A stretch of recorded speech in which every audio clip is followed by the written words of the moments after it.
নমস্কার, আমি ঝুমা শাস্ত্রী চলে এসেছি একটি নতুন ভিডিও নিয়ে। ভিডিওগুলি ভালো লাগলে অবশ্যই সাবস্ক্রাইব, লাইক, শেয়ার, কমেন্ট করবেন। ভিডিও শুরু করার আগে গণপতি বাপ্পা এবং দেবাদিদেব মহাদেবকে প্রণাম জানিয়ে, গুরুদেব প্রণাম জানিয়ে শুরু করছি।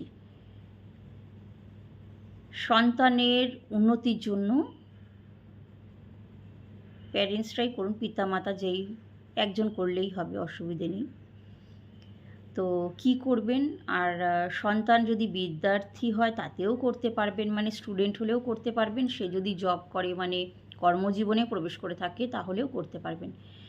এটা সন্তানদের উন্নতির জন্য, সামনে যাতে কোনো বাধা না আসে, সফলভাবে অগ্রসর হতে পারে, তার জন্য করুন। শ্রাবণ মাস চলছে, যে কোনো একটি দিন করুন।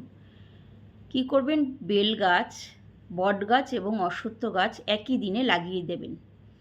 এবার বেলগাছ যদিও বা বাড়িতে গামলা বা টবে সম্ভব হয়, কিন্তু বট গাছ আর অশ্বত্থ গাছ বাড়িতে তো হবে না।